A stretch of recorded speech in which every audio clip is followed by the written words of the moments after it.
Bienvenue sur la chaîne Actu Ciné. Pour votre soirée d'Halloween, laissez-moi vous présenter 10 meilleurs films d'horreur 2023. En 10e position, nous avons La Maison du Mal, qui raconte l'histoire du jeune Peter, qui entend un tapotement mystérieux provenant de l'intérieur du mur de sa chambre, un bruit dont ses parents insistent sur le fait qu'il est dans son imagination. Numéro 9, nous avons Scream 6. Les survivants des derniers meurtres de Ghostface, les sœurs Samantha et Tara Carpenter et les jumeaux Chad et Mindy Meeks quittent Woodsboro et entament un nouveau chapitre de leur vie à New York. Ils y sont à nouveau victimes d'une série de meurtres commis par un nouveau tueur. En 8e, Knock at the Cabin. Alors qu'ils passent leurs vacances dans un chalet isolé en pleine nature, une jeune fille et ses parents sont pris en otage par 4 étrangers armés qui exigent d'eux un choix impossible afin d'éviter l'imminence de l'apocalypse. Renfield en 7e position.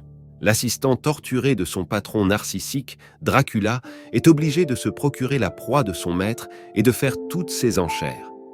Cependant, après des siècles de servitude, il est prêt à voir s'il existe une vie en dehors de l'ombre du prince des ténèbres. En 6e, on a Evil Dead Rise. Les retrouvailles de 2 sœurs sont interrompues par l'apparition de démons possesseurs de chair, les plongeant dans une bataille primitive pour leur survie et les confrontant à la version la plus cauchemardesque de la famille. Numéro 5. Insidious, The Red Door. Afin de se débarrasser définitivement de leurs démons, Josh et son fils Dalton, à présent étudiants, doivent plonger encore plus profondément dans le lointain pour affronter le sombre passé de leur famille et une multitude d'esprits toujours plus inquiétants qui se cachent derrière la porte rouge. 4. L'exorciste. Dévotion. Depuis que sa femme a perdu la vie 12 ans plus tôt, Victor Fielding élève, seul, leur fille Angela. Un jour, Angela et son amie Catherine disparaissent dans les bois avant de refaire surface 72 heures plus tard sans le moindre souvenir.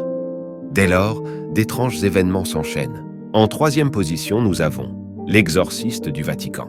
Inspiré des véritables archives du père Gabriele Amort, exorciste en chef du Vatican.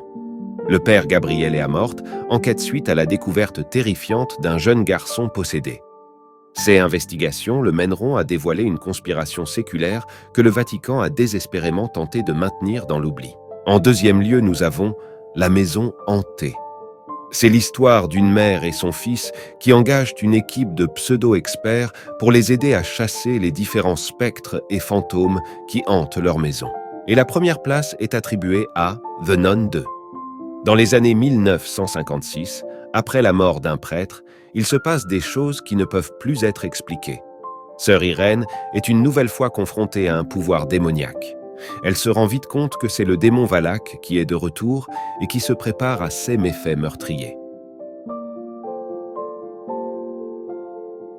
Abonnez-vous et suivez toute l'actualité.